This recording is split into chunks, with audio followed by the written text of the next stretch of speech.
Yo! Hello everybody, welcome to another episode of Football Focus Weekly. Wembanyama lost, let's go! Episode 73. Let's go! Hey, gap is 5 points, let's go! I've never seen Dex this happy. APS moment about to be relegated, let's go! Tuli win, ama? Eh? Ama tukuwin. Mlishinda poa. Hey. And Dex, how's your week, Joe? My week. Unataka nianzie kabla tu qualify? Yeah. Hey, this is the most Ateta side ko phase, remember ko phase 5. Yeah. Phase 5. This is the peak of phase 5. Champions League final. 5-point gap. Niambie ukweli, do you really think utashinda hiyo finali? How? Mtu akishika tu mkono ya Raya.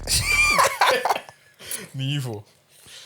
The final is ours. Unajua producer wiki yako iliboeka. It's a boring week. But you've played twice since the last pod. Wallahi? No, once. They didn't play. Monday was you guys. Yeah. Wiki yangu imekuwa mbaya. Draw. Spurs are 2-2 now. Wembley got rejected. Throwing balls. Wow, tukashika kipa mkono. Ni mbaya. Should we go straight into that? Hiyo nini yako ipitisha hapa juu. Nini? Ipitisha hapa juu. Najua itanisumbua.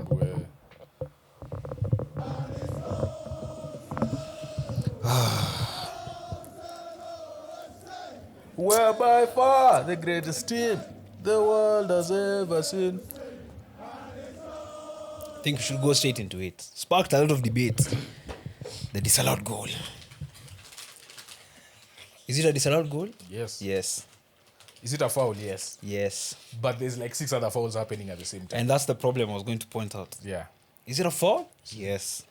Does that mean we're supposed to look at previous fouls that Arsenal have committed in the box and say it shouldn't be a foul just because of that? No. But the main problem I have is that institutionally as the Premier League, we've let this happen. We've let this, get into our league. We've let this physicality take over. Because definitely, even though I accept Raya was fouled, you can clearly see his hand is gripped. And that's, if he was, as you said, Zana, if he was punching for the ball, or if Nani let him go in the last second, it's a different story. There's a grey area. But now that's clearly he's holding his hand.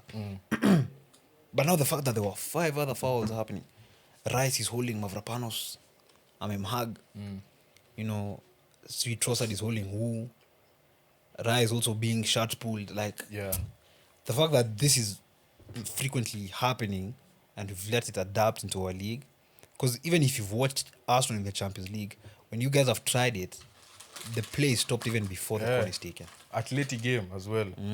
Happened like 3 times. The play stopped even before the ball goes in. So do I think we should improve on it? Most definitely. But yeah. So jana ulinipigia simu ukaanza kuninini. After the phone call I realized ilikuwa kina George na nipigia simu. After the phone call I realized where am I because honestly it felt like I'm defending PGMOL. How? Because I was defending the whole situation. You're defending Arsenal. Yes, but by defending Arsenal it feels like I'm defending PGMOL. Like that's how it felt.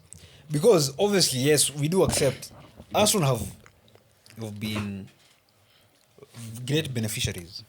Not beneficiaries. You have. We have bent the law. Not broken it, bent it to our will. That's what I'm saying. Why? Not even the law, the referees. Arteta saw this at the beginning of the season. Not even that. I would say Arteta saw this like 3-4 years ago. That the league was heading towards this direction. That is where we got a set piece coach. Then he said, like, not signing any player under 6 foot. Yeah, you're not signing any player under 6 foot. Everything they did was to build towards this moment, right? Yeah. Just for the sake of being of facts, let's just put the facts out there. We have definitely benefited from these loose calls in the box, right? I went and watched all our set piece goals. You guys made me watch all our set piece goals. I have a list of goals that for sure, like if we were to go by the rules of yesterday, they should have been disallowed. Saliba's goal against, was it Saliba or Calafiori against United, first game of the season. Calafiori, yeah. I believe that should have been ruled out, in my opinion. Because honestly, Dani is going for the ball, Lamens. The biggest difference is It was Raya. Lamens at the time. Raya in this game went with two hands. Ingine Lamens alienda na mkono moja anaanguka nyuma. Oh, yeah, like yeah, it was a bit weird. It was a bit clumsy, but we made contact with the goalkeeper. Gabriel's goal versus Aston Villa. If you see the freeze frame, you see his hand is up. He's hitting Nani's hand, Martinez. Yeah. But I watched the goal again, and before Gabriel does that, Martinez pulls him towards him because Gabriel was like trying to go to the front post. Martinez pulls him. So Martinez pulls him. Gabriel is like, "All right, cool. I'll stay here because there are other players there." So when he pulls him and then he jumps to and get the ball, he hit his hand. But if you just capture the freeze frame, he hit his hand. Yeah. End of the meaning of the story is he hit his hand. But Martinez didn't help himself. Should have Chelsea gotten a But penalty. for that, I agree. Sawa. Let's say that one is ruled out. Ben White versus Chelsea. Now, this one was a bit 50-50. He still made contact with the goalkeeper. But it was 50 because Sanchez is just Sanchez. If you look at the goal again, you're like, what are you doing? Yeah. Like, he's just flapping around, right? Yeah, But bottom line is, we made contact with the goalkeeper in these 3 goals. Should have Chelsea gotten a penalty in the same game as well Which game? when David Raya got punched at João Pedro. No. This was the away game. So also the home game as well. This was the away game for Carabao Carabao. Cup semi-final. Yeah. I watched all our set piece goals in all competitions. There's a guy who's made a compilation on Twitter Damn. for all goals. Can you believe, out of all the goals we scored, only these 3 does anyone make contact with the goalkeeper at any point of the sequence? There's no other. But I do think There's no other. what I was even explaining Jana, That's us. okay, even with you, That's us. United. I also went and watched United's goals. set piece. Two goals that I can tell you for a fact. Contact is made with the goalkeeper. But it's not at they pull him or whatever. They just make contact, ball comes in, they let him go. Yeah. And Luke Shaw does it so well. There's one that Casemiro's goal, Luke Shaw interferes versus Bournemouth at home. Interferes with the goalkeeper, but they kick it far post. And then Casemiro headers it in. But by the time the ball is in the air, Shaw has left him and has moved. So you can't say he's being held the entire time, right? But he has interfered with him coming to the far post quickly. The Leeds goal versus Tottenham. Mount goes and holds the goalie. But then he lets go. Now, Mount, he holds both his hands. He holds like this, and then he lets go. He moves. So by the time the ball comes in, whatever, like, of course, you've already interfered, but the guy needs the goal in. I also went and watched your game. Do you remember when Ruben Diaz pushed someone offside? Which game was that? Spurs. Was I it think. Spurs? Where the set piece was coming in, then I think they scored. Newcastle. He pushed Dunban. Dunban. Yeah, he pushed And he Dunban. pushed him offside. Yeah, and Dunban scored. I But remember. they didn't say it was a foul. They just said the guy is offside. Offside, yeah, Right? yeah. Chelsea, Caicedo versus Liverpool this weekend. Very obvious. This guy is going to hit a header. Holding Van Dijk. He hits the post, bro. It is the most blatant holding you'll ever see. And he's holding the person who makes the action. Yeah. They don't call anything. The reason why I'm saying all of these things is you've let all of these things go. Back to your point, where it's like, yes, Raya was fouled, but then all these other things happened, and you're not saying anything on them, like you're not touching on them. So you build the environment where it's Towards like everyone now. needs to adapt. Everyone is Exactly. like, all right, cool. So if this is going to happen, We're also why going to are we join not in. going to hold? Exactly.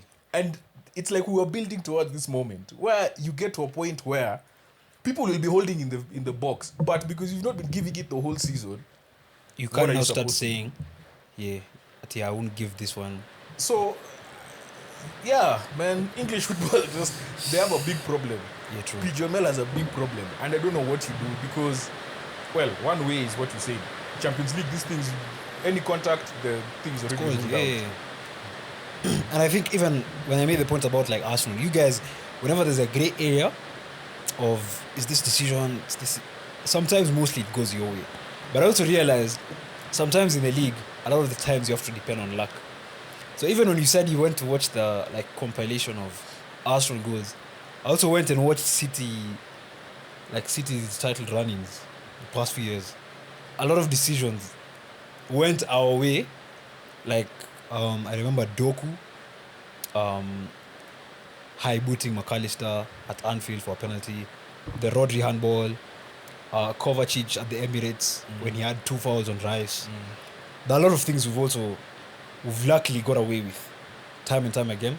And I feel like it's true. Sometimes you have to have luck on your side. Yeah. And you guys did. And I think all season, on set pieces, you've had that luck. You've had that, edge where, something went your way. Like the Everton thing, when Everton was supposed to have a penalty for, I think it was Saliba, had a challenge on Gareth Barry. What's his name? Yeah, Barry. It wasn't given. A lot of the times in these title winning teams, at one point in time, there was luck going their way. Now, the other thing, the reason why I feel like Arsenal fans do not care. Like, we just don't care. Yeah, true. Bro, 2 years ago, was it 2 years ago? Do you remember when they introduced that thing for time wasting? The goalkeeper one. No, the thing for if you touch the ball, you kick the ball away, it's a yellow card, whatever. Yeah. No one received more red cards than us. Than you guys. Rice, Then, Trossard. whenever you guys did it twice against us the same game, and not even a yellow card was given, right? Yeah, Not even a yellow card was given. Again, I'm not saying that the fact that it happened against you guys, and that is when you guys ended up going to win the title. And you're just like, guys, like I thought this thing was being enforced throughout the entire league. Why does it feel? I'm not saying that the case is you're only enforcing against two teams, but why does it feel that one team is getting all the calls? Yeah. So there was a season where we felt that way as fans. That whole Man City is getting away with everything. Yeah, and even just time wasting. Literally, we watched games. There's a one where Saliba got a red card at Bournemouth. Remember the Saliba got a red card at Bournemouth, the one for holding Nani? For the denial of a goal. On a Saturday. And then on Sunday, Van Dijk whatever at Liverpool. versus Chelsea. Sorry, was it Chelsea or was It was it Chelsea. Liverpool? No, it was those two, but who fouled who? I think it was Kunate who fouled at Chelsea. Yeah. player. I don't remember who it was. And But it was quite similar. Literally, it happened in the same weekend. Yeah.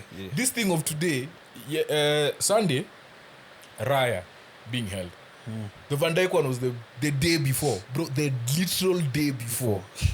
The day for pulling hair, producer. We were talking about pulling hair. So, Lisandro got a red card for pulling hair. Then Sunday, FA Cup For semi-final. touching. He got a red card for touching. For touching the hair. The next video, what happens? Kukurea. Kukurea's hair gets pulled. Nothing is So, given. it gets to a point where I'm just like, bro, what are we supposed to do as fans? And I think our point with Kenan still stands. Sometimes it goes your way, sometimes it doesn't. And the worst part is, this thing is going to happen again before this season ends. For sure. Most definitely. And if it happens in the FA Cup final, and someone loses that final because of that, Usikome jinx. mi nasema tu kweli. Hopefully not. Because Chelsea hold players. Yeah. Arsenal hold players. That one I agree. In fact, we have benefited a lot from decisions. What you told me yesterday, I agree with you. We have benefited a lot from these decisions. But it's like when teams saw, hey, these guys are getting away with this. Even us, we have to find a way to do the same and adapt. And people have adapted. Bro, sometimes you watch Brentford and Everton's defense set pieces, you're like... And Brentford is the worst because when Coyote throws the ball, it comes all the way to the box. Because it's a throw-in, no one is offside. Yeah. I experienced that on Yeah. Saturday. No one is offside. And then now think about a team like Arsenal. Now I'm telling you, everyone is 6 foot plus. You're going to play a team where only the two centre backs are 6 foot plus. The other guys are like smaller people. I was watching that game, and at some point, was it not West Ham? Which game did I watch? There's a game I was watching, and I think it was West Ham. I just saw Somerville going to mark Saliba, and I was like, bro, Somerville versus Saliba. But Mismatch. They switched like before the set piece. But Yeah. I was like, they don't have options. Like once you take Suchek, luckily they had 3 centre backs, right? Disasi, Mavropanos, and Todibo. Those 3, Suchek. The rest of the guys are not that big. Let's say Diouf is also there. Yeah, Diouf is there. The rest of the guys, and Wan-Bissaka, he can fight. The rest of the guys are not that big. They're Exactly. just there. So, what do? You have to hold. You have to hold these big guys. One thing also I'll praise Arteta for is how positive he was with his subs. He made a lot of... Because I remember... Now we're getting into the game. Yeah. Okay. Ben White got injured. Hiyo sababu ya Ben White kwanza ilikuwa mistake.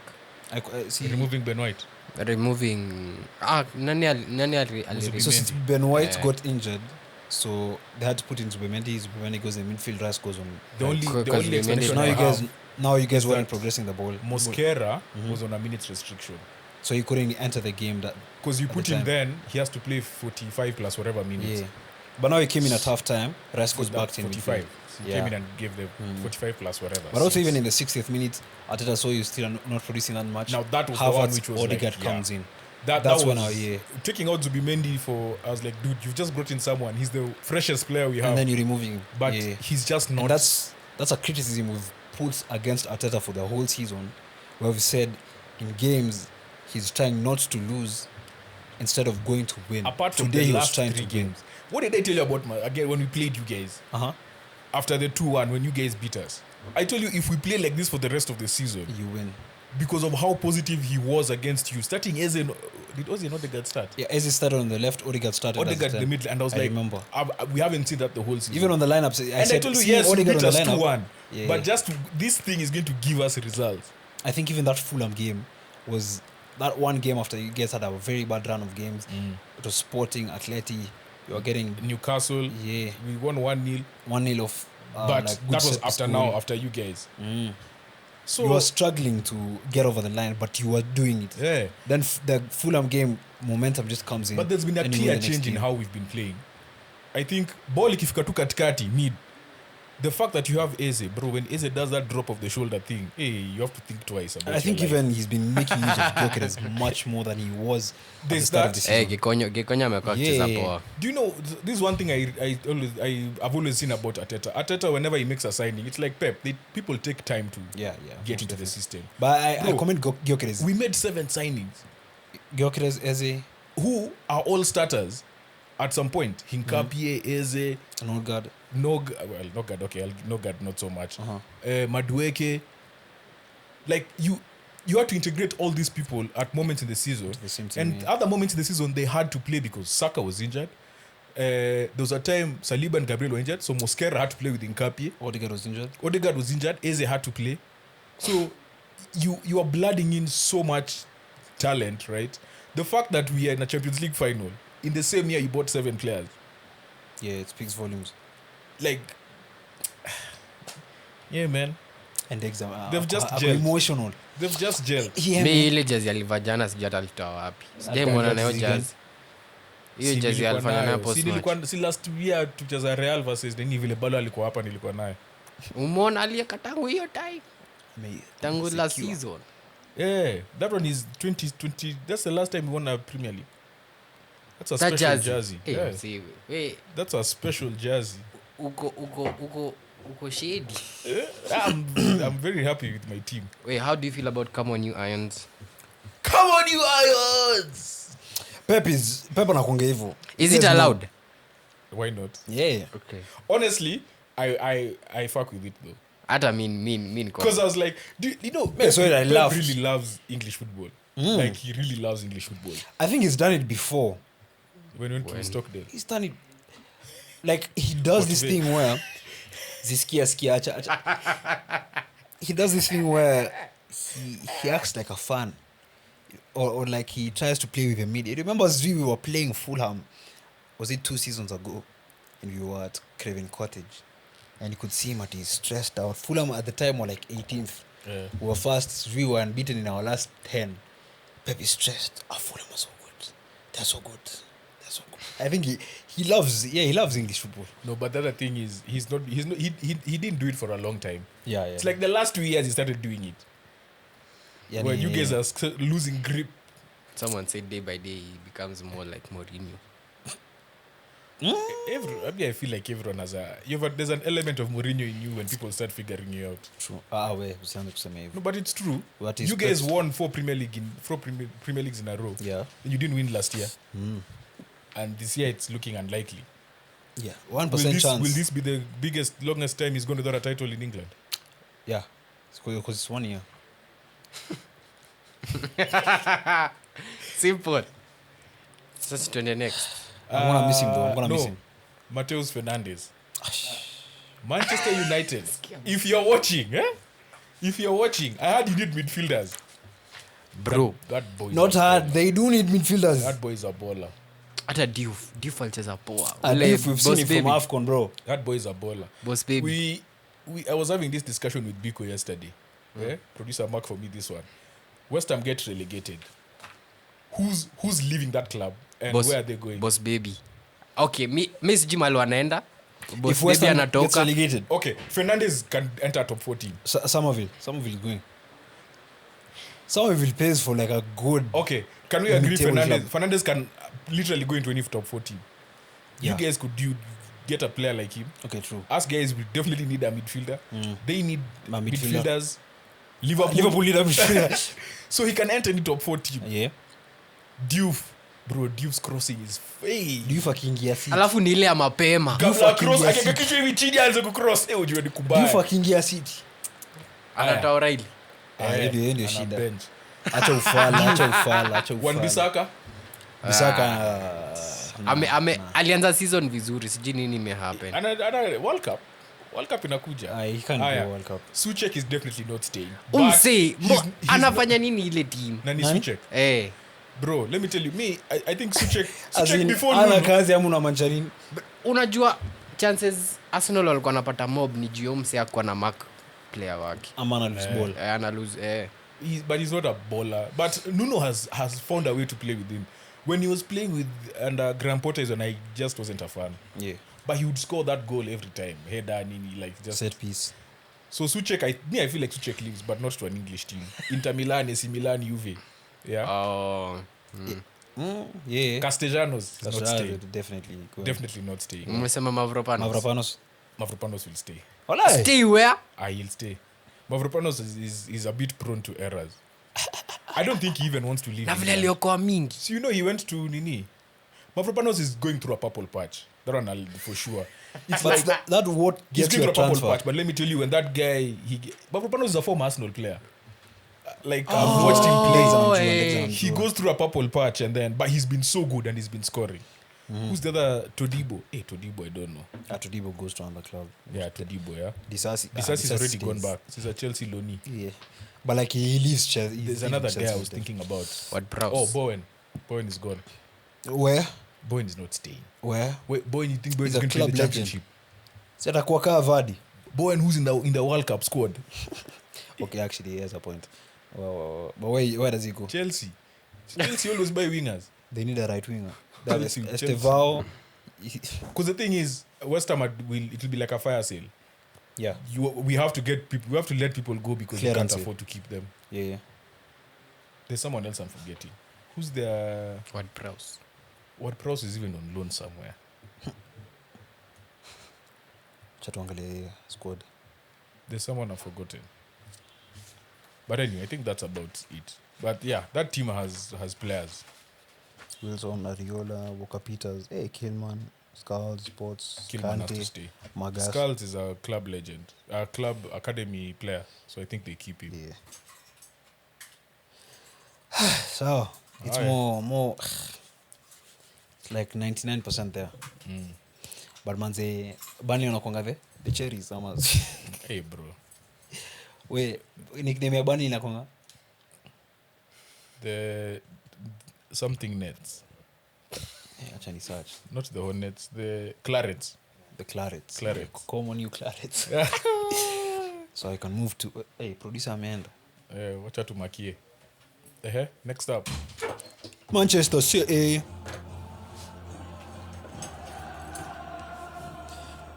tunaanza na Everton. Hawezi sio ilikuwa last week bro. Tulisha move on bro. Although if we are talking about Everton, we have to talk. Apologies, Jeremy Doku. I'm sorry, Jeremy Doku.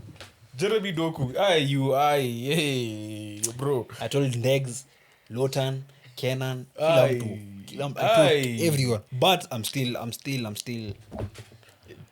composed Composed about what? because Doku he's had these moments before where he has a purple patch where he's scoring. The World Cup is coming, bro. Yeah, but what I'm saying World is Cup. we need that Doku performance the same way he did in the Euros. Sasa we need kila the mtu World ako Cup. purple patch. You remember in the Euros when Doku just came onto the scene. We need it at the World Cup. We need it more at the World Cup than next season. Yeah. No way.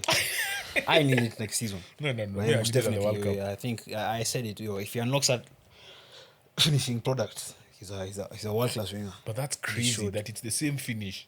3 times in a row. Amekoka Gakpo. But still, Time ya Euros. But the left one was impressive. All of them have been impressive. But Now, the the one Ever- with the left, the Everton one was the most. I think Which the last Everton minute one? one. The last There were minute two. one. That last minute one. Because I think Brentford gave him a lot of space before he scored. They didn't close him down. So you're just begging for Which him to doesn't shoot. make sense. Because they were closing him down quite quickly, knowing what he did against Everton. Yeah. Our people were just tired. I don't even. Tired, and it's like the 60th minute. Still nil. But yeah.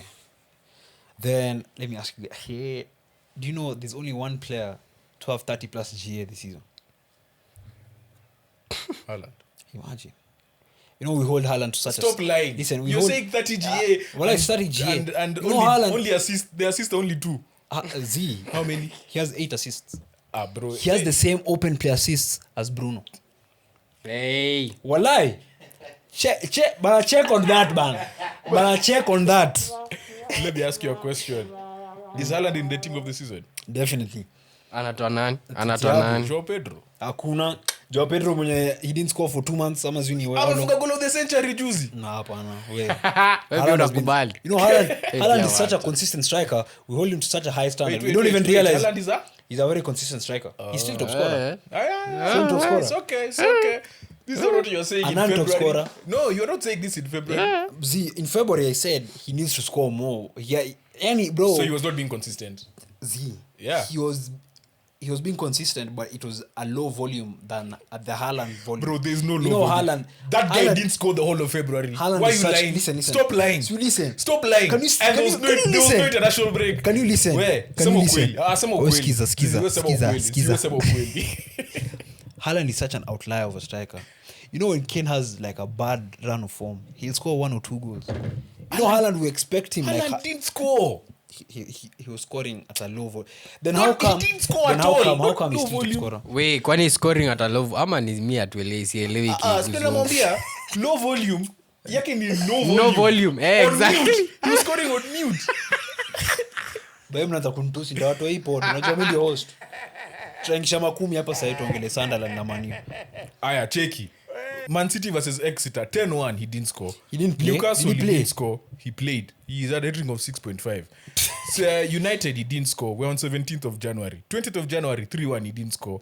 2-0 against Wolves 24th he didn't score. He scored his first goal of the year Galatasaray. How many wins at home? How Relax. many wins did we have in that month? Tottenham versus Man City he didn't score. Man City versus Newcastle he didn't score. Then he scored a penalty Liverpool versus Man City. Then he scored Crunch time penalty, Man City versus Fulham. Right? Now we're 8th, 11th of February. From the 11th of February to the 17th of March, How many games did we win? in that period, Yeah. you won Real. Oh, you didn't win that one. You won only the Newcastle game because you drew to Forest, you lost to Real, and you drew with Westham. So is that on Haaland or on the rest of the squad? No, the but rest of the your team? point is that he was being consistent. I'm consistently showing you he didn't score. When we have good I'm consistently showing you he went on a run where he didn't score. No, but that was a poor And I'm not run of even form hating on Haaland. from the whole I'm- team. You know, I can get you can criticize Haaland if he's an outlier. Maybe the rest of the team is playing well and he's playing badly. Ama is missing very like high XG chances, but he's not. At some point, he was even outperforming his XG. So he hasn't played badly No, during that run. I don't think so. Okay. Because even when Mamouche plays, it's the same story. When Mamouche plays, now we want to cross the ball. Now we want to find our tall striker in the box. Mamush. But yeah, I think it was Kwanza, that intricate play between them. I like how Pep deployed them as subs. So Haaland started, but obviously Mamouche came in like the 70th minute. Now you know how Mamouche played in Frankfurt, like playing off a striker to the Kitike. Now he was kind of doing that with Haaland, and that's how the goal came.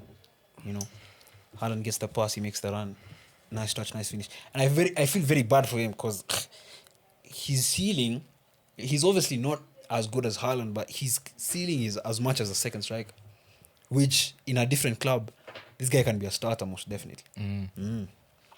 But yeah, it was a nice performance to bounce back from Everton. Hey, kuna Chris John hujaandika hapa bana. Eh, Mbona bana. uongelee 4 day? Bana. Oh yeah, I was hadi Even me was going to go there. nimekumbuka Phil Foden. Wow. Alicheza dakika ngapi? I think Alicheza dakika ngapi this time? Wait, he did. No. Wait, did he start? Akuanza. Kwanza. But alicheza akuingizwa 85.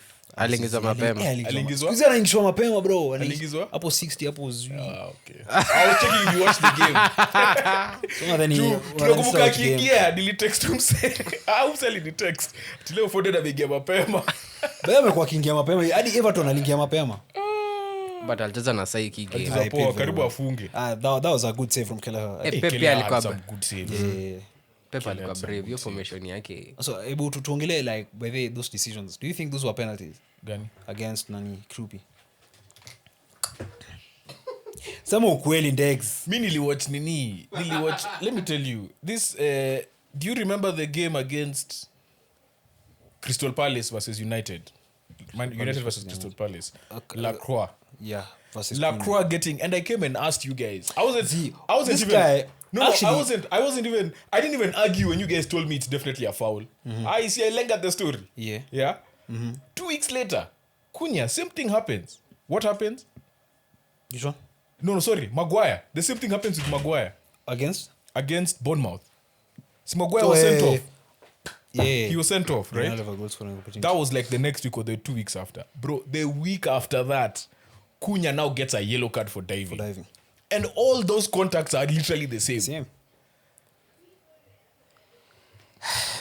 So, me, when I saw that angle from the back and I see the guy tripping, I'm like, yo, like... what are we supposed to do? The first one was less of a penalty, I feel. Because it was kind of 50-50. Not even less of a penalty. I don't think it was a penalty. They The were first both one, I don't over think the they do a penalty. Second one. Hey, bro, the second one. Hey, I looked at it like 3 times. And do you know it was the same manner of like, it's like it was the same play. Do you think it was a They penalty? get it. No. It was the same manner? Like they get it on the right wing, they cross it in to Thiago, who makes the dirty run, and then he leaves it for Krupi. Hey. Krupi is not But really, man. for sure, Bernardo has to be sent off. That one, we agree. Budade ya kumpiga hadi ile serious. Yaani ni ile tu amemfanya tu hivi like. Niliuliza umsave ile alimpigia simu. Did I say that he should be sent off? Unajua sasa leo umesimama alafu mtu anakuja na kudini hivi miguu nyuma ya magoti alafu unaenda hivi. Hiyo Hivyo ndio vile umsa aligongwa akaenda hivi. Alafu umsa ananiambia ati yakuguzwa. Sijasema kuguzwa, but is that violent conduct? Yes. Violent conduct. Do you know one of the things for VAR is once you knee your fist. See, once you ball your fist. No, that's actually I'm not even joking. I'm not exaggerating. VAR look at if you ball your tighten fist. Like if you hit someone, like let's say you just hit someone and it was like you hit them and then like it was just like this, like but if you ball your fist, literally, even in rugby, if you ball your fist, they check if you balled your fist. I'm sorry. I think the fact is the ball it was even out of play. That's even worse. But we've said it. You see, if it's in play, you could say you're jostling for the ball. Bro, the ball was out of play. You know, a lot of the times this season, Mono Bernardo, he's been getting away with a lot of things. But again, I respect it. Then I respect it. The funny honestly. thing is, the week before, he fouled Danban while in the air on a yellow card. Nothing. Then he gets sent off on Tuesday for the handball. But that one was deserved. No, but the thing is, that's the way we've been saying at in the Champions League with Arsenal, you can't do this. In the Premier, you can. Bernardo, same thing. In the Premier League, but he gets now the handball is hard things. to hide. You can't hide. Like it's factual that he put his hand out there. But these are the ones for punching someone, for Danban, like pushing, like that's ones you can get away with. Honestly, I respect Bernardo Silva for very smart not being able to get caught. And I told you yesterday, was it today? Yesterday. Jana. That losing Bernardo, you're losing more of someone who like that. Yeah, I said it before. When Pep said we can't replace him to Aguero, you should say that to Bernardo. Because definitely, it's tough. I don't think you can get someone like him. Yeah. But that was a red card. So we can move on to Anfield.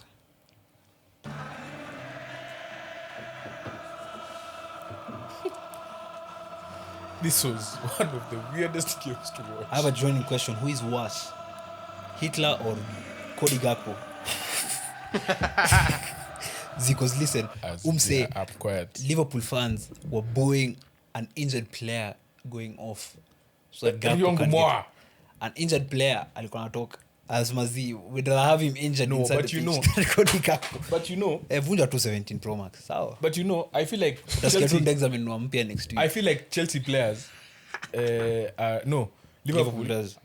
Fans are sort of they've been spoiled by the fact that you guys are playing O'Reilly. Us guys have Max Dauman. And Saka. No, like the young kids now. The young kids now. Saka amekuwa mzee. Saka ni mzee sahi. Kuna O'Reilly na Foden. But no. O'Reilly. I know. O'Reilly, Dauman. These ones have that kid that they played. Mainu. But he doesn't. Not Mainu, the other one. The one who got a red card. Lacy. Yeah. But he hasn't played much. Chelsea have. So I think, honestly, I feel like they are going through that kind of thing of like, why is this guy not playing this guy a lot more? But it's true though. First goal he assisted, he completed, 4 out of 5 take-ons, averaged 6.5 dribbles per 90. Highest at Liverpool. You're telling me he hasn't been more positive than Gakpo this season, although he's had less minutes. But bro, the situation that you're in as a club,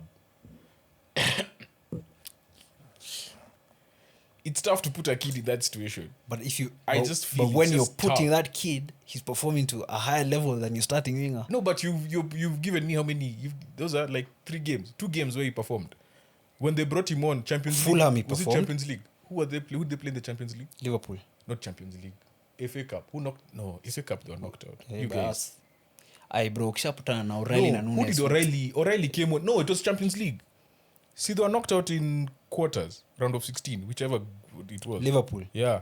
Yeah, by PSG. When they brought in Ngumoha and he could not do anything. He literally, like, he tried. He toiled and, like, he couldn't do anything. But bro, that's against like the best fullback I player agree. in the world. I you know? agree. But that's what I'm saying. You see now in those moments, as a youngster, that's a game where he comes in, he didn't make any change. Yeah. Despite, because at that age, you hear what fans are saying. Fans are like, oh, Ingisha Toyota make difference. Then he doesn't make a difference. Of course, it's going to affect him. But will I, As as a a young fan, criticize him and say that he didn't perform well, or I'll be like, okay, No, still but young, he doesn't have forget experience. the fan perspective. I'm just talking from Ngumoha's perspective and from the coach's perspective. Okay. Whatever happened in that game, we don't know how he reacted after it. Yeah. It could have really affected his confidence. Where it's like, damn, I can't. Because those are the moments where these kids feel like they can't affect a game, right? And that's what you're saying about Maresca with Estevao Yeah, earlier this season. like they there's always something.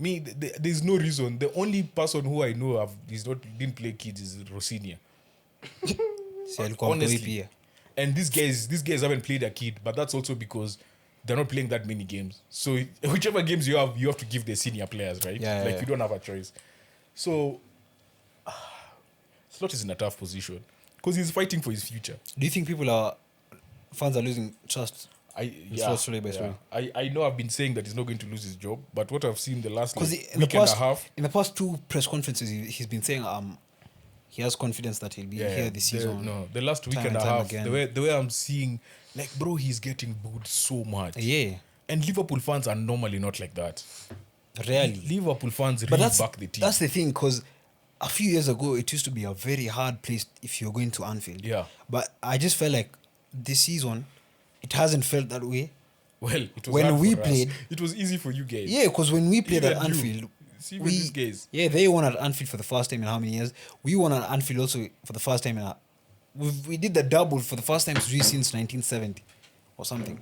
Chelsea went there and they were the much better team for most parts of the game. I think he's lost that Anfield crowd. You know how Ateta anasema, bro, mlete lunch against Bournemouth. Slot, he doesn't. I don't think he has that trust. He tells the fans, "Can we turn up for this game?" I feel like he's really lost. He's just lost. And you asked me this, I think, a few weeks ago, and you asked me if he's going to lose his job. I was like, no, he can't lose his job. Now, It's very shaky. I But who do you bring in? Xavi Alonso? Oh, yeah, it's a no-brainer the team is on. for me. But now, who are you playing at the 3 back? It doesn't matter. That guy will find a way. Walai. That guy he's too versatile of a coach. Msa anapenda Xavi Alonso basi. He is. Kwa vile alisikia uchungu vile Real I'm still celebrating. na bado tutaongelea bado. Hey, I'm still celebrating. I'm reaping. In fact, this week I've reaped more than I even planted. But it's okay. So do you think this gives Chelsea momentum for the FA Cup final? Yes, definitely. Hey, they tried. See, both teams had a disallowed goal. Yeah. Yeah, they really tried. João Pedro, yeah. But they don't have wingers. I feel like everyone is injured. Garnacho is injured as well. But let's see who played. Okay, playing wingers. Garnacho is a different George story. ulikuwa injury George. And then Rhys James came back. Menko fully fit. Rhys James is back. They played Kukurea on the left. He was playing winger. He was the Palm left on the winger. right, yeah. Bro, he was making runs. Like constant. Like every time they get the ball, he's gone. He was just going. I think It almost feels like he really trained for that one. Kukurea was man of the match. I'm serious. Manuele. He was it was running. given to Gravenberch. Yeah, because he scored a worldie. Yeah, actually, they don't have any fit wingers. Maybe. But if they play Kukurea up front like that, But I think that's even better for them. If they play the same way they played Jana Saturday. because Because if you remember, technically they're going to play you guys with four fullbacks on the field. but the day we played No, them, it's true. The day we Malo Gusto, played them, Kukurea, Hato, and Rhys James. the day we But played then you them, put James in mid and you put Kukurea up front. yeah, And then it's just rotation. the day we played them at Stamford Bridge, that good first half performance they had, I think the wingers were really important because they were isolating Nunes and O'Reilly most of the time. So Neto was going 1v1 with Nunes and he was getting beat a couple of times. So I don't know how they'll set up now. Because they set up in like a 6-3-1 or something. Then now, when they double up, they now bomb forward. Estewao. Is he back? No, I don't think he'll be back. But if he is, he's going to change the game. Yeah, most definitely. But yeah, Kukurea, no, they played well. I was other than Caicedo dunking on Van Dijk. I don't think they did much wrong, but also they were conceding like just really dumb chances. Yeah. Which is, I think it's just going to happen because there's a different manager again. Yeah. Technically, it's their fourth manager, even though it's the same one twice. Technically, it's the fourth, right? So Yeah. it's been interim twice. Yeah. So, I think they had it was a real confidence booster, to be honest. Yeah. And even towards the end of the game, they were the ones who were trying to get the winner. Liverpool are done, bro. I can't believe these guys were champions. They lost a lot of things, like a lot of assets, Yeah. as we mentioned. Liverpool are now they're still fourth though. But They're fourth, but on 59 points. yeah, on the same points as Villa. Bournemouth on 55. So if you still play around with the last Who 2-3 is games. Bournemouth playing in the last game of the season? Bournemouth in the last game of the season play Nottingham Forest, So, who are guaranteed. Because guaranteed Leeds, this game week, it confirmed Leeds and Nottingham are not going down. Yeah. So, there was a crazy scenario, producer. There was a crazy scenario of if Liverpool create a gap between them and Aston Villa, Yeah. right? And Brentford are in 6th. Yeah. Then Brentford would qualify for the Champions League if they lose to Liverpool on the last day. What? If So Liverpool are 4th, right? yeah, Aston Villa are 5th. 5th. Bournemouth are 6th. To get an extra slot in the Champions League, Aston Villa has to win the Europa League and has to finish 5th. They can't finish above 5th. Yeah. They can't finish 4th. So Villa play us as well. Liverpool need to create that gap. So if Liverpool have a gap of let's say the gap is 4 points, then Aston Villa can't overtake Liverpool. I think now Liverpool depend on us because we play Villa on But the last then- day. Yeah, but then Brentford cannot get too close to Villa or beat them to finish 4th. Oh.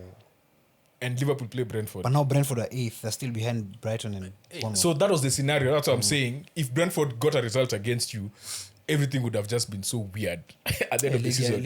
Where you go to another team knowing that a loss means you've qualified for Champions League. And Champions League, that's 100+ million in your bank, clean. Because you're playing 8 games Bam. minimum. That's actually interesting. Even with the Eze thing, with City, then getting 10 million. They're also in a final as well, Senor. Yeah. You know me, I usually support all English teams in finals. So manze Villa and Palace. I support you guys. Kwani Sitko? Uja get joke. We si tumeget lakini si ndio nakuuliza. Mbona kwani si tuko semi final? Si tuko semi final.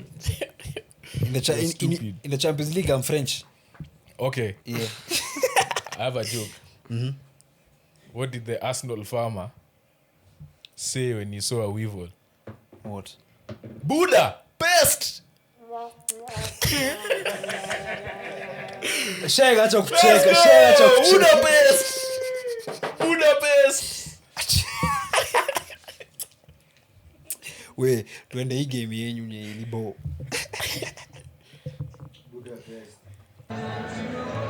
Sheng check on that. Those backbenchers there.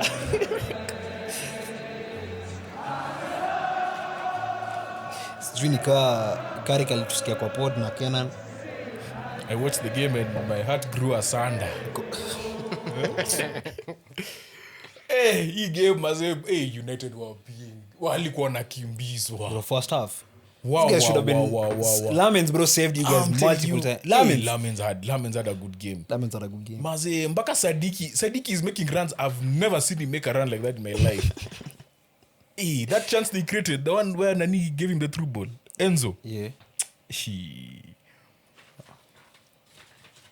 Who do you take for Holland squad? Fleming for Burnley has been scoring. Yeah. Brobbey is also Dutch. Still wait, Nani. I don't know who else they have in their squad. But bro, if Brobbey doesn't go to the World Cup, that is a travesty. Let me check. Travesty. And then the funniest thing about United nowadays, bro, when Bruno gets the ball, even if he makes a simple pass in the final Marlon. third, You still have Marlon, yeah. Even if he makes a small pass, they always asking that guy, shoot! Because everyone is asking for that assist. Yeah, most definitely. To be fair to them, though, the last 5 minutes of the game, they came strong. They came strong at Sunderland. But I think Carrick rotated, to be fair. And I think it goes back to Kenan's point on they need to... Rotated who? Casemiro didn't play. Arsenal rotation, he was injured. Hola. Yeah. Yeah. That was by force. You guys definitely need midfielders. Casemiro was injured and someone else. Because now, for example... And Chesco got injured. Now these guys have European football now. And then imagine now you're starting CDM gets injured. Then you're... But say that again. You're playing UCL football. Check on that. Check on that. Imagine you're playing UCL football, you're starting CDM gets injured, and you have no rotations for him. When he's not in the squad, I've experienced it. When I was starting DM wasn't in the squad, we suffered for a whole season. So you guys need at least two midfielders. But I don't know who you go for. Mateus Fernandes. Ndio hiyo ushasema one. Elliot Anderson is a trap. Coming to City. Is a trap. But Anderson, they're demanding 125 million. Anderson is a trap. That's far-fetched. Why a trap? That guy, I keep saying this, that guy has played too much football. But as you said, that guy needs this guy to was rest, cramping, he's injured, he went and scored. That game, I saw him hold his hamstring. I was like, bro, this guy needs to be taken off. He's done. He refused. 2 seconds later, he scores. With his left foot that he was holding. Do you think he is valued at 125? Yeah. Yes. Bro, English tax. He's English. That's the thing you're forgetting.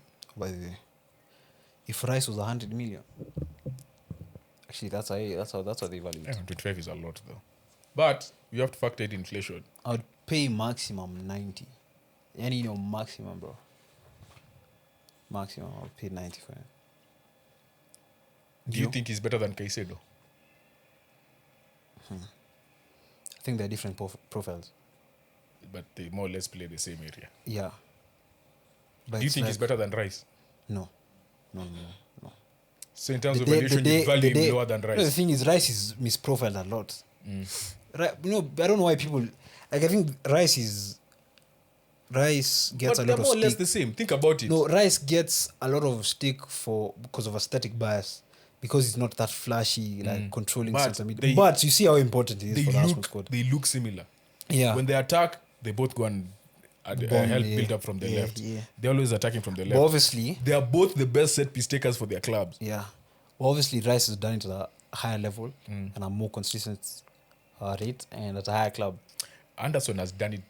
I don't think you can be more consistent considering where he is. But now, as you said, you remember how Ngumoha played in the Champions League. You remember how Gehi and Semenyo played in their first games against Real Madrid. They were poor. Yeah. They were poor. So there's that level you go up. There's like a step up. Yeah, there's like, okay, now you're playing against the best. Yeah, exactly. And with the best as well. Yeah, so I think there's a higher ceiling. But he has the potential to be there. I feel like, yeah. Yeah.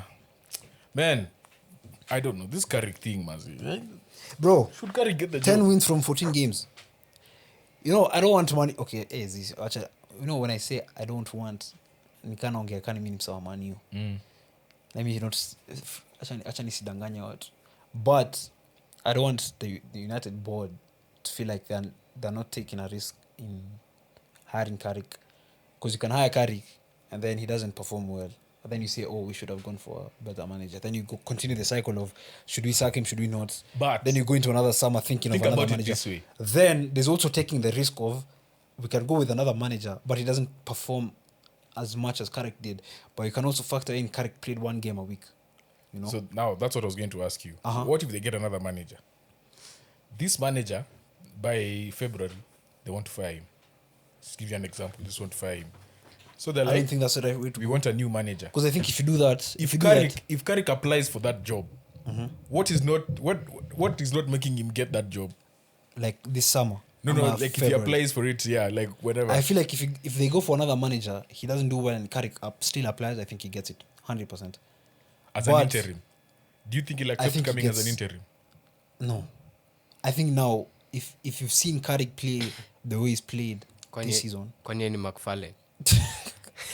See, yet aside the interim. You've seen the way he's changed United after post-Amorim. And then, okay, you don't trust him to be your permanent, you go for another manager. Then he still comes back.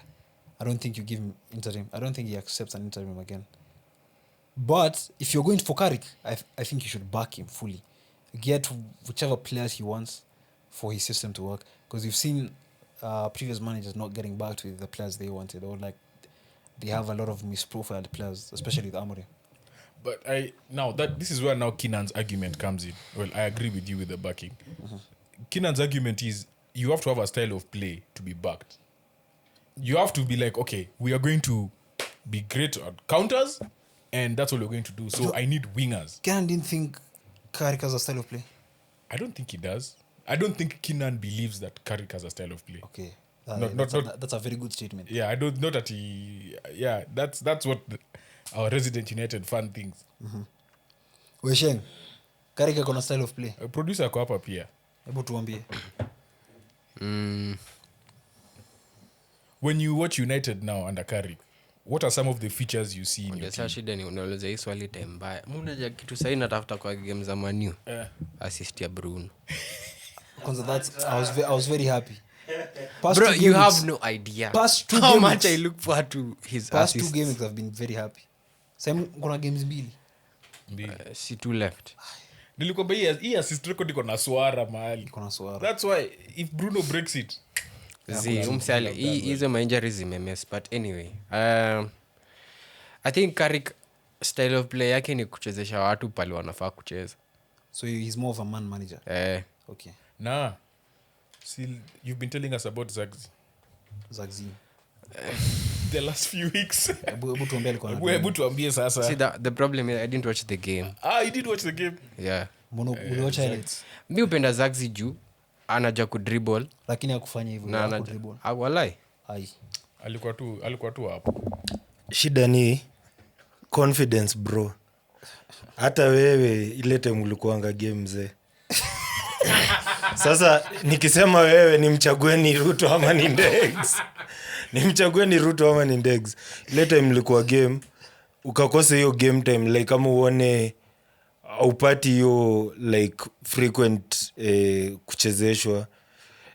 Kuna time confidence yupotea. Tuseme tu kweli. Hata Yambeumo Mbeumo naye walimuendea ambaye huko Morocco. after AFCON yeye na Diallo wa makumi.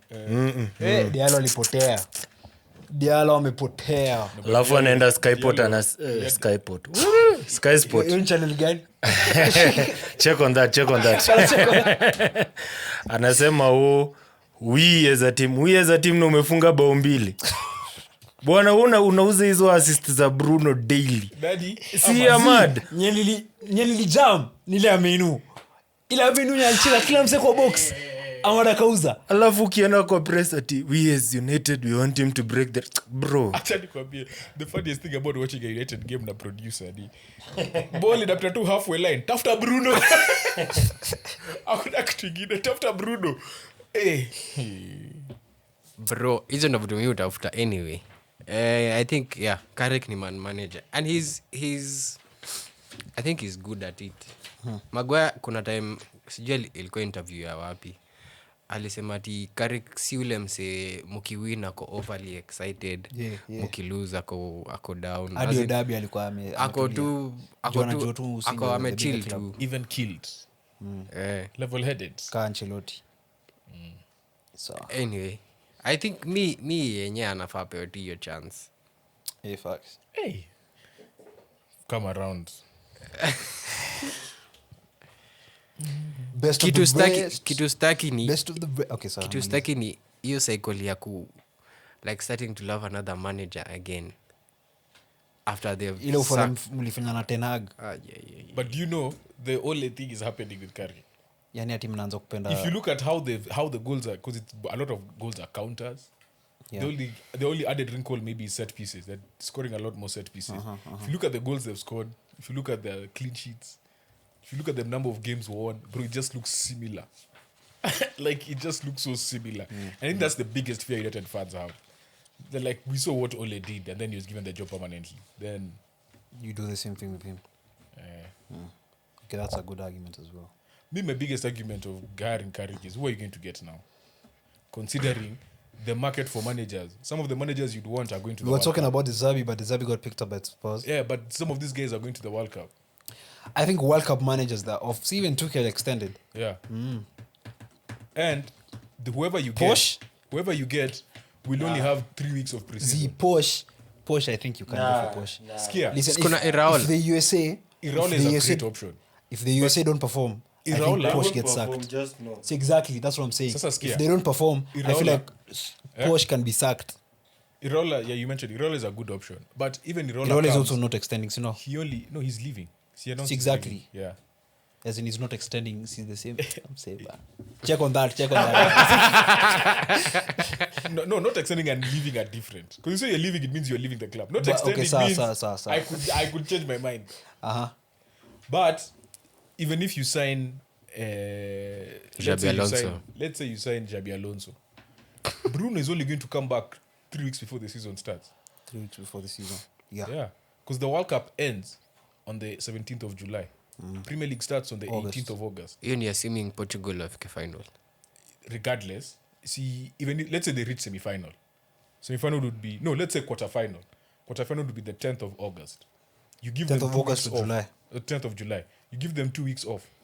Already on 21st of July. Yeah, You already only end have month. 2.5 weeks the Premier League starting. Uzuri ya Bruno ni hajacheza games mobi. Na lazima uende pre-season. Let's move on the pre-season. Hey. You have to implement your style of play. Because the new manager. And you guys, Euros, I think you're the most players good play in whatever Euros. You and Man City. Sina kuanga huko. Team Bwakala. Matimbwaka. City United. And Nini. So. Best of the rest. Bournemouth are the longest unbeaten team in Europe's top 5 leagues. Hey! 16 games unbeaten. I hear you're playing them soon, Amma. Yeah, very soon. Soon and very soon. But they scraped a win against Fulham. No, they didn't scrape. Fulham are stupid. Fulham are dumb. Bro, how does... Nani got a red card? Who got a red card for Bournemouth? So they both got red cards. No, he got a red card 8 minutes before halftime. Fulham get a red card in added time of first half. Within the last 10 minutes, Anderson. And it was Anderson a bad gets a foul. red. Anderson was Christie. bad. Like, clear red card. Like, No two ways about it. inaitwa fair play like hatuwezi cheza wasee 10 na nyinyi mnacheza 11. That was they played so badly. And then I think Fulham just really tried to score in the last like few minutes of the game. The last like 10 minutes or so. There's one where I think Bournemouth cleared off the line as well. So they had moments. During extra time. Bournemouth are resilient. The moment who got the red card? What am I forgetting? Nini, Christie got the red card. He's like, my midfield has to be packed. We brought in Tyler Adams. He took out Evan Nilsson. took out Scott. That was Scott. No, that was later. Evan Nilsson. Scott came out later. Scott ran like, alikimbia hiyo game. Alikimbia. And then who scored for Bournemouth? Ryan. The best Ryan in the Premier League. I've heard rumors about City wanting him. The best Ryan in the Premier League. We. Acha nikwambie. We. See, I think tumefika point. Those are the best Ryan in the Premier Premier League. Ryan Cherky. Aitunuri. Tumefika point nikimention player. Producer tunafaa tu kuclip hiyo kitu. Tuzimake tu ma episode. Juu kama sahi, mazee Semenyo stock yangu mazee. Semenyo akakuja kwetu. Irebunam. Have you watched Irebunam play lately? My goodness. Player. That kid is a baller. What do you mean you haven't watched him and he did things against you? Wacha kujifanya. Game gani? City versus Everton. Oh yeah. Yes, he was always running the midfield. Kwenda huko. Unajua hiyo game, hadi sitaki kukumbuka anything that happened at the Hill Dickinson Stadium. Irebunam alikuwa kwa list yetu na Kinan. Then gonna beef na Zuhum. Zuhum bookmarked the Everton prediction. And in the Everton prediction nilisema kwa Gay amedoze. And then Gay made that mistake. Akakuja comment post match. Garcia wewe. Semifala like. Umsana penda kutatu Garcia. Give me a next. Barcelona win La Liga. The first team to go back-to-back since, I think, was it 2007? Wait, nasikia there are two teams monitoring the Rashford situation. Teams gani? Still got Champions League semi-final. Barca have said they You want people to... are sick in the head. I If know. you think Arsenal will sign Rashford. Akia nani. Rashford amesema he wants to sell Barca. Mimi nimesema two teams are monitoring the situation. Ni monitor tu. Tuna monitor. But Rashford has said I want to stay at Barcelona. Acha nikwambie. Will watch your game. Yeah. Do you remember after he scored, like 10 minutes after, what he was doing? The offside pass, the cross that went to the corner flag. Yeah. And you know, I just saw those 10 minutes. I'm like, I remember why I did not want this man close to my team. Ali Blanda. Even when he was subbed off, the fans just cheered because he scored a great free kick. Now we shall in the league. But that was it. Yeah. I'm so happy that I want Real to suffer. So what Lamin posted in his story. What did he post? Posted him celebrating the goal, like a caption, talk is cheap. Do you remember who said talk is cheap? Yeah. Jude Bellingham. So when he scored the winner at Santiago, he posted talk is He cheap. should have posted Real coming up short. Get it? Send that those. Check on that, bro. Check on that. Where do Real Madrid go from here? What do you mean, where do they go? Like, where do you go from here? They're stupid. They need to suffer. Like, I don't think, as you said, I don't think any of the players, because I had news that these guys were even dozing during Xavi Alonso's tactic sessions. As in walikuwa melala. Like kulala kwa sessions za tactics wakionyeshwa kwa screen. Players are dozing.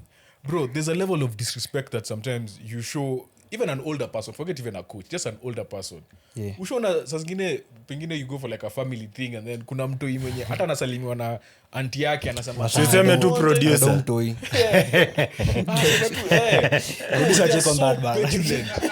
They are so petulant. You know that, and I keep bringing this up. Do you remember that when they were told to go and do the guard of honor and then the guy told them come? Do you know before you get to that level to do it in front of cameras, it means you've undermined this person over and over and over again. They undermined him so much. But Real deserve everything they're getting. Last year, the Ulede mwenye alitoka club, the nutritionist, or was it the physio? Yeah.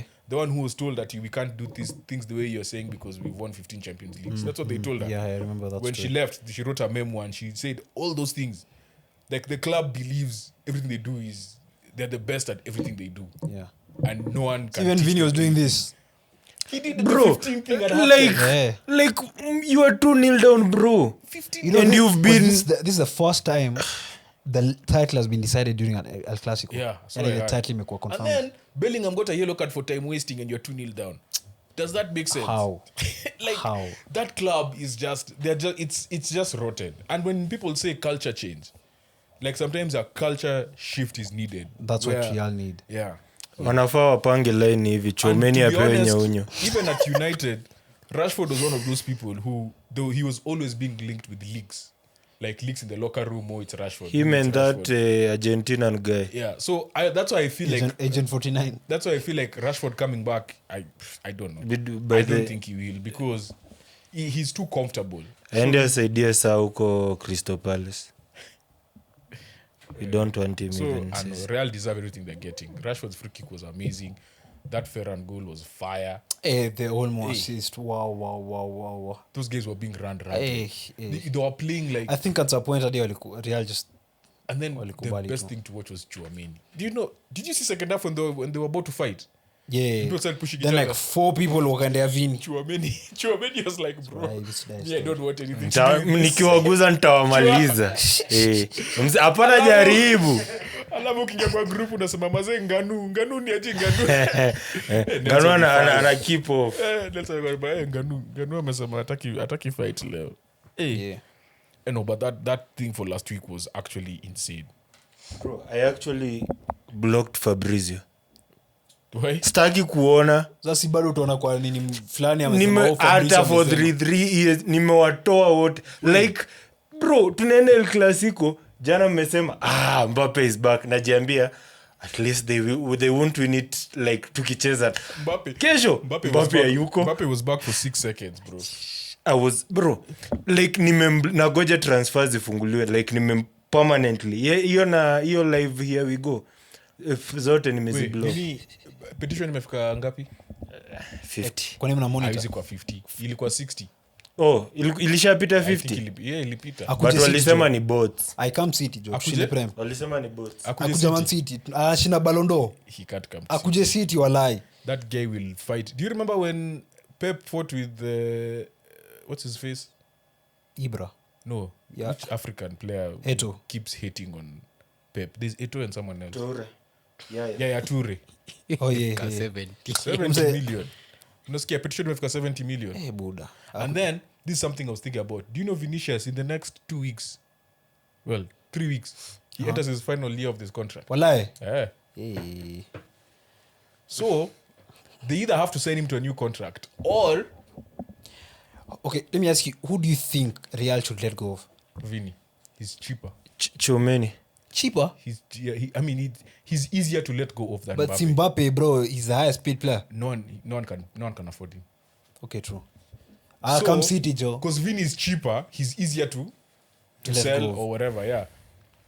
Because remember, Mbappe came on a free, Yeah. which means they hiked his salary. And he was given the signing bonus. Whereas Vini was bought. Yeah. Yeah, Vini was bought. From So his salary is Brazil. not... Flamingo. So and the money he's asking for is stupid. 600k. He's asking for stupid money. 600k. Stupid money. That time you went and talked smack about your manager.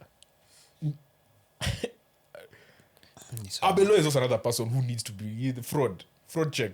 Bro. Abelo He was set up. What for- do you expect from did you a expect? Liverpool legend? Because We've seen it with Gerrard. When Abeloa came, even Alonso, when Abeloa came, he said one of the first things I need to do is make sure the locker room is tight. Bring the locker room together. Bro, the locker room is the most disjointed locker room. Because he said he knows the real DNA. That's what he said. I know the culture. Sasa ona. Such a scouse, bro. Alafu pia ni mjinga sana. Hiyo Say, dependent, so hebu acha nikuulize, wewe kama coach, umeona players wawili wanapigana. Day 1. Day 2, you put them in different teams. Alafu, Day the 3, you put them in the same team. I'm like, dude, this is why Ancelotti would have brought those guys and be like, wase, to the 20 Milan. Twende Milan. If you know, you know. He looks like one of those people who will take people to hivyo ndo atatoa Neymar kwa nini ya World Cup, amwambia my guy, najua huwezi fit hapa, twende out. Welcome to. But Neymar has been selected in the 50-man squad. Kuselectiwa si shida. Provisional. Alafu afanyiwe kibeni makati. Uncle Benny, wewe wacha. See, Benny si ukweli. Benny, it gets to a point where it's like, you need to trim down the squad. So, Yeah. Any manager. Constant. Manchester City. Tumemaliza best of the rest. Zi sasa ndo nasema ya mwisho. Oh. Manchester City are officially WSL champions for the first time in 10 years. Congratulations. And then imagine down from the youth team, men's first team, now women's first team, who are in all our respective FA Cup finals. Are you serious? So we're in the FA Cup youth final, Versus? the FA Cup final, and then we're in the Adobe FA Cup final. Women's final. And when you're big, Joe.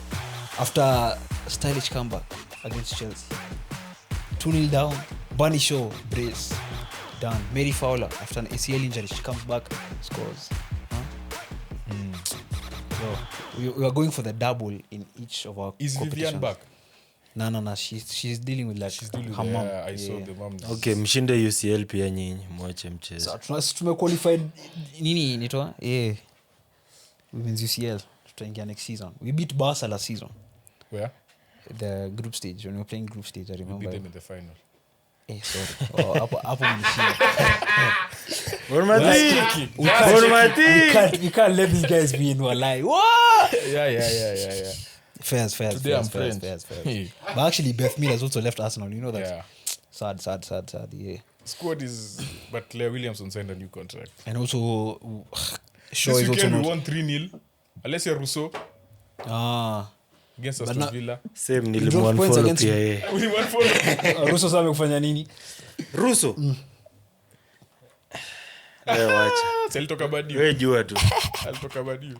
Sana muonanga tu through Elatun. Na walipunguza kuongea juu sasa London, Manchester. So I'm post sana, so I'm good. Hey, Samira alienda UK. Kila mtu sayana hata distance ya London na Manchester. Grow up. Check on that. Check on that, man. Sawa. Tuingie predictions. Wait, hakuna kitu kingine kimefanyika hii weekend. Kuna kitu gani nyingine? Wait, timu gani? Betis mlicheza. Tulishatutu. Kuna team someone who played in the Premier League. There's someone I'm talking about. Asma. You tumongelea exhaust bana. Crystal Palace versus Everton 2-2. Burnley Aston Villa 2-2. Forest Newcastle. Elliot Anderson scoring against his former club. Go ahead. I want to talk about this because, bro, Elliot Anderson is this guy might pick up an injury. I'm very concerned. I'm actually Before the World Cup. I'm very concerned. Umse alikuwa apparently bro akona cramp hamstring. He was cramping, he was holding his hamstring. Yeah, niliona akistretchiwa like after he scored, yeah. And as he's doing that, subs inamekiwa na si yeye. Nikasema mazuu coach ako sawa. Alafu ni 80 something minute, bro, just take him out. Let hata defender. 2 minutes later. He scored with his weak foot against his former team. So he had talking. He was like, is he talking? And let me tell you, he played so well. Those last like 5 minutes, you can't tell he's the same guy that was cramping. But anyway, the reason why I'm bringing him up is, dude, this guy needs to rest. And whoever signs him, just know the first few months of the season, honestly, if it's City is the best place for him. Because City can actually just decide. You know how Pep rotates? Pep will rotate those first 3 months of the season. Because City si atapol Calvin Phillips. Hapana. That is too talented. I think if it comes to City, Reinders goes.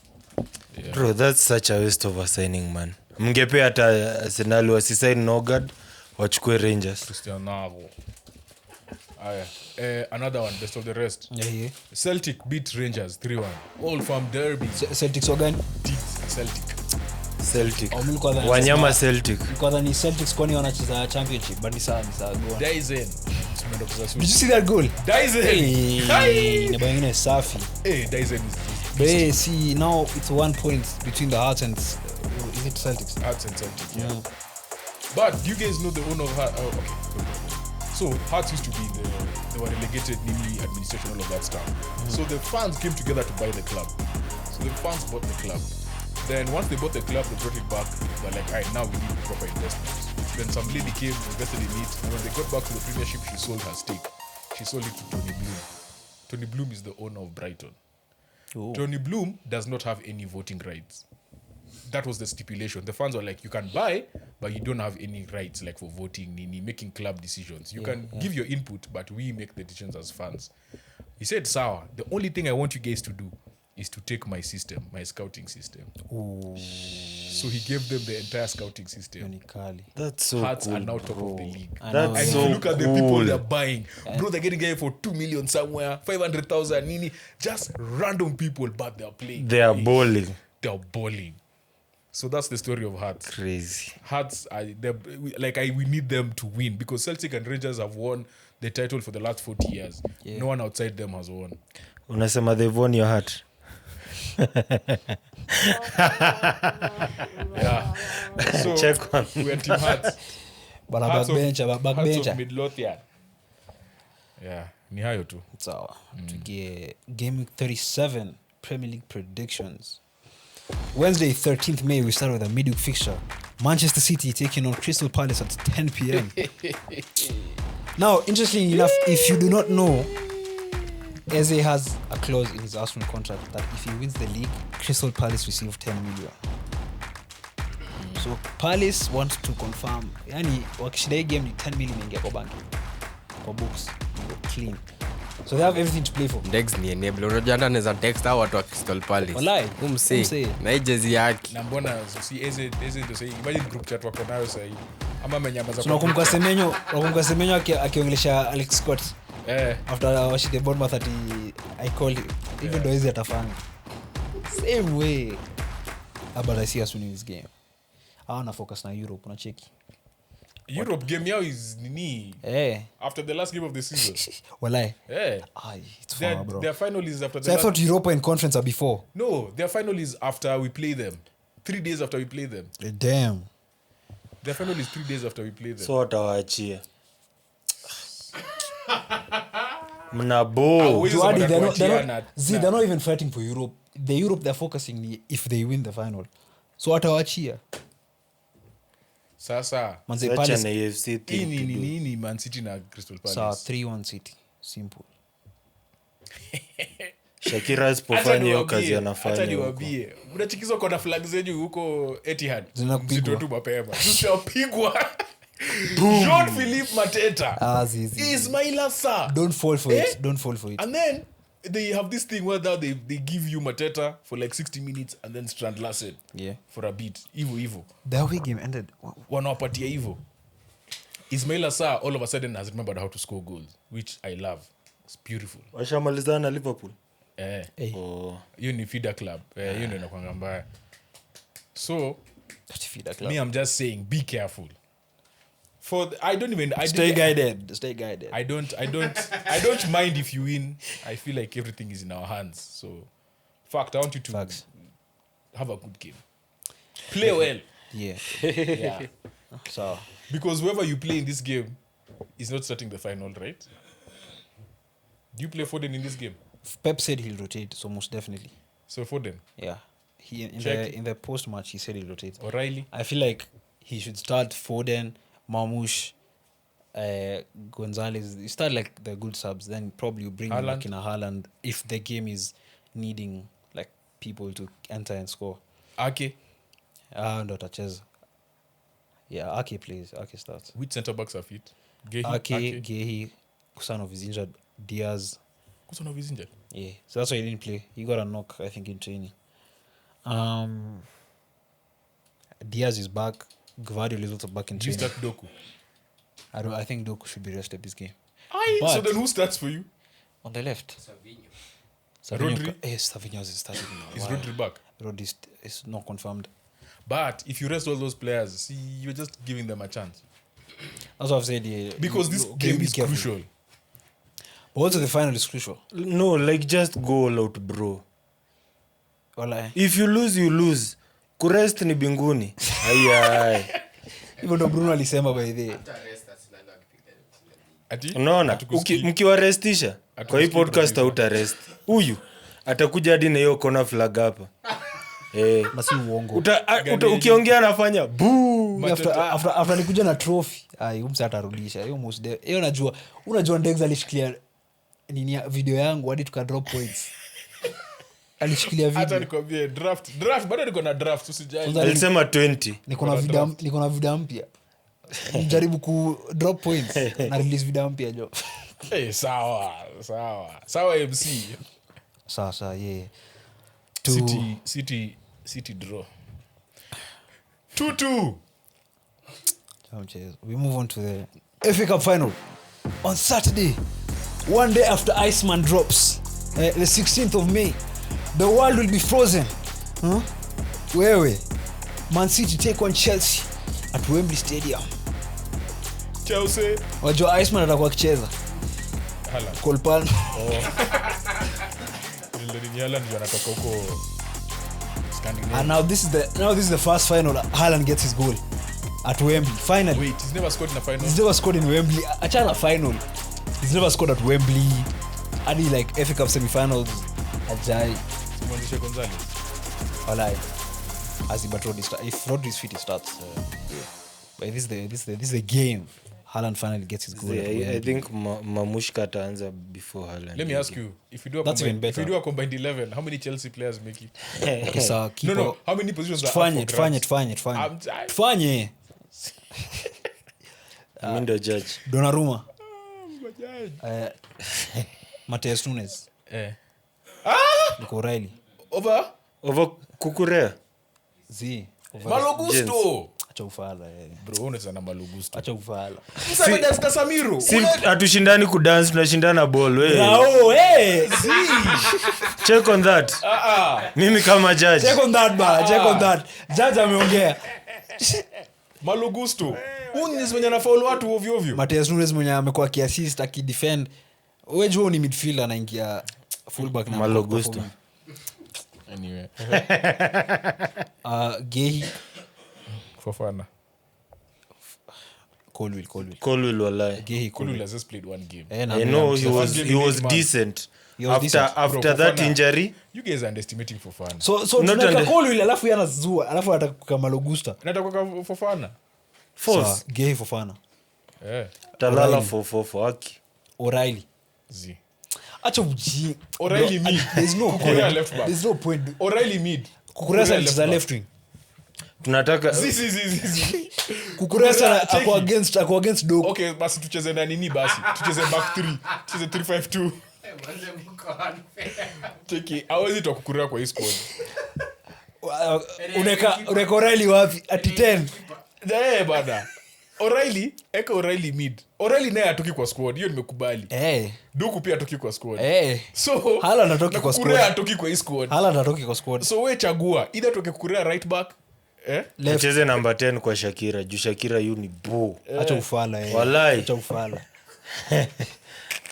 But I'll expel you from this school ba. Check on that bwana. Kai, unataka Kukurea? O'Reilly has been better this season. Oh really? Okay. The Rodri is not fit. Okay, we're not sure. Caicedo. Moi starts. Caicedo. Yeah. Bernardo, Cherky. You can't argue. Hadi yum sasa Palma chaki. Cha ufala.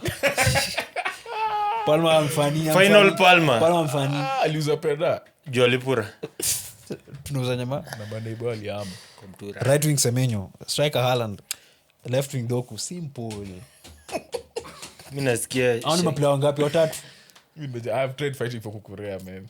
Hiyo hakuna fight. Hiyo hadi mimi napigana na O'Reilly. Our young player of the season. No, I mean O'Reilly atoki. Si tumesema. Ndio maana kwa mchezo back 3. We're moving goalpost. Tucheze back 3. Tukue na Kukurea defense na Gehi na. So, what is your prediction, Dex? Because first of all, who do you even want to win? Bro, bado sijui. Niliuliza producer hii swali, I don't know. I see it. I don't know who I want to win. Wadaya shinde. Mshindi. Nataka kama atafanya hii style. malo lakini Jokes. unajua Man City. Chelsea kwanza nimekumbuka. Nimedu. Ehe. but so ubaya Chelsea ni Chelsea wakishinda watasema even in our worst season we were better Yeah. than United. Which United? Si nyinyi mko number 3 but hamna trophy. Hivyo ndivyo watasema.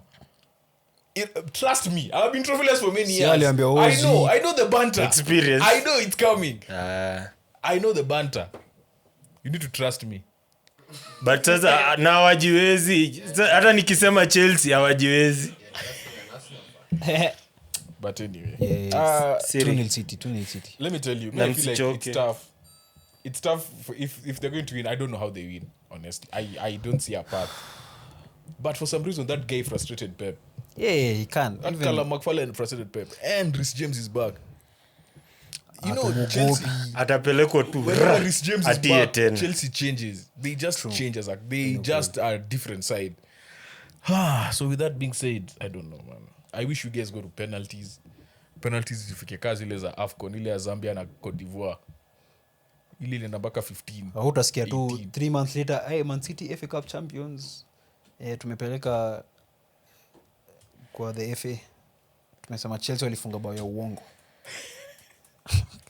2-0 City. Haaland and Marmoush. I don't know. Extra time. City to win in extra time. Producer soundboard. Friday, 15th May, we have Aston Villa taking on Liverpool at 10 p.m. Now, this is the fight for 4th position because they were level on points. We need a Liverpool win. But So that we have drama in the last. yeah, Because if Aston Villa win, who did Villa play in the weekend? first of all, if Aston Villa win, there might not be a 6th place for Champions League for the Premier League. Oh, okay. Yeah. Because if they win the Europa League and finish 4th, it needs that position. I think it goes to another country. Villa have I actually may won be wrong, win. but just Villa have 1 win in the last 5 but their last win was a proper win. against Nottingham. Yeah, They drew against Burnley. that Burnley was going to wanacheki. happen. Burnley. All the teams, Wacheki vile Burnley wanacheza fit. all the teams that Burnley. played in Europe Kwanza struggled. mnacheza Monday, si ndio? Sikia. Ama mnacheza Oh yeah, all the Hey, teams, all the safi. teams, all the teams that played Europe struggled this weekend. okay, All. fairs. Even Bayern. Did Bayern win? And Yeah. Hurricane skied a pen. Yeah, but they struggled. Everyone just struggled. PSG won 1-0 against Brest. We struggled against West Ham. Nottingham Forest drew. Strasbourg lost. Wait, check. We're denying Burnley their credit. We have Walicheza not fit. gotten there. See, we're Mimi getting nawaaminia Credit jo. wachukua kwa Safcom wewe chana. Aston Villa. I want I Aston mean, Villa. I think it's a draw. I think they draw. I see Aston Villa winning, but I want Liverpool to win so that we okay, have so drama in the last game. I'll But say 2-1 Villa. Hiyo ni game ya kina Sancho. Liverpool wako too chini mazi. Joe Sancho by the way has made like 3 European finals. He's won. yote amekuwa Amewin msoma. ngapi? Asi aliwini ile ya Chelsea. Alicheza. Alifunga. Alifunga. Lakini kufunga Kariobangi Sharks unafurahia wewe acha. Hey, next. Na kusema kwa makumi. Sunday, 17th May at 2:30 p.m. we have Manchester United taking on Nottingham Forest. Nothing to play for both teams. In the pre-season. Lakini sasa kuna something to play for. George amesema ndio assist record. He might break it against this team. We want it more. Not tie, break. Nottingham break. want it more. Elliot Anderson anakuja kadi huko Old Trafford. Mso kimbia. See, Uncle will be back. United. Yeah. 3-2. Uncle will be back, so be nice. 3-2 United. 1-1. Will Sheshko be fit? Eh? Sheshko will be fit. Nataka Zaxi arudishwe hapo. Ndo akiflopi game. Bro. Napoli. Ameenda. Asiende Napoli. Aende Braga. Kakae huko. At 5 p.m. we have Wolves taking on Fulham. Also, nothing to play for. Do have Fulham of Europe to play for? Nothing.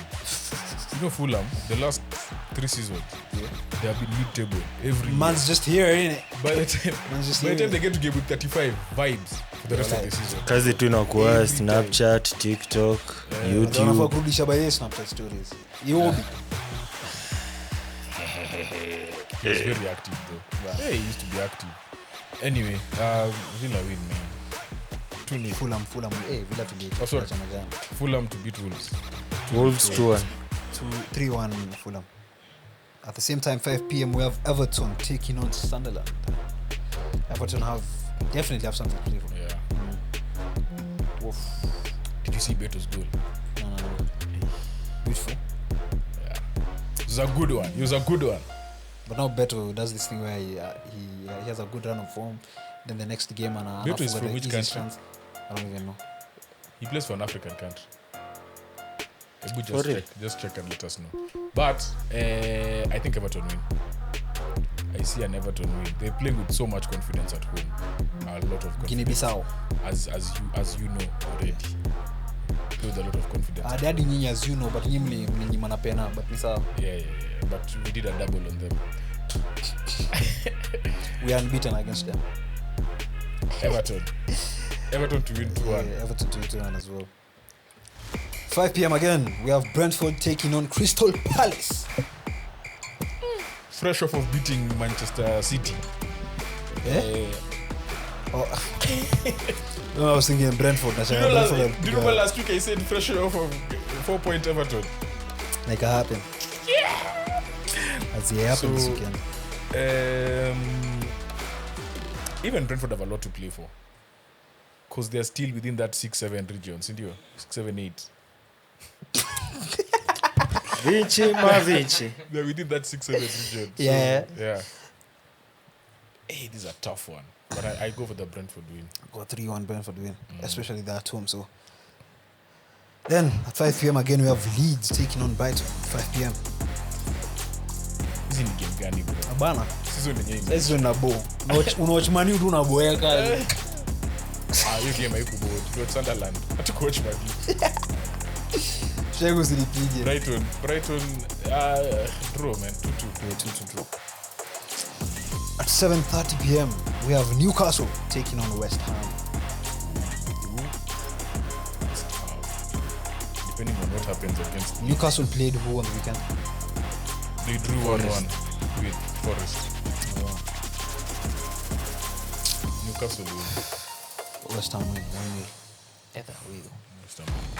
Then Monday, 18th May, we have Arsenal 6-0 taking on Burnley at 10 Goal p.m. difference inapanda. Sikia. 6-0 Unakumbuka Arsenal 5-2. Unakumbuka Gyökeres scores his first hat-trick for the club. unakumbuka wakidrona Wolves 2-2 walisema 6-0 ina happen tena 1-1 Burnley. Simple. Hadi ishie tu hivyo. 30 seconds simple. Najua hata unajua unajidanganya. Wait. 6-0. The most successful people are the most delusional. Do you realize You are not delusional. This is the last game of the season at home. Walai. The North London Forever is going to ring all the way until here. The way producer was shouting during the game, and I could hear it from here. Bas, itakuwa hivyo. North London Forever ile ya Savara. Itafika hadi huku. Yeye ametoa kofia. Bada. Sita bro. 1-1 Burnley. Mara sita. Did you see what Burnley has done? What? With the tickets? They've given the allocation for away tickets. By the PS To Arsenal fans. tumefungua stand mpya. They're like, where are we coming? They're like, take the tickets. Tunakuja kuwatch Kyle Walker jo. They've given the tickets. What are Kyle you Walker na to save. True as Arsenal fans ama. Wewe shenko na Arsenal ishinde league. Wacha washinde. Mimi na beef na nyinyi kwanza It's been too long bana. Hadi it's been too long. Degs invest. 2024. Here. Sijashinda league na while. Degs unajua venye ameinvest. Hebu mwambie alete jezi zake zote hapo uone. Mimi nikila jezi zangu zote tutacompete na Dengs bwana. Wewe umefanya Degs. Wewe Degs. Mtakompete na yeye. Bogi ya madenge. Jojo tamcheka. Mara sita. Tumesema 1-1. So yeah manze, love, thanks for watching Football Focus episode 73. Like, subscribe and share the video. Buddha. Manze, and yeah, stay tuned for something new. Best. Pre-World Cup. Yeah manze, stay tuned. We're starting World Cup content soon. So tuko area. World Cup content.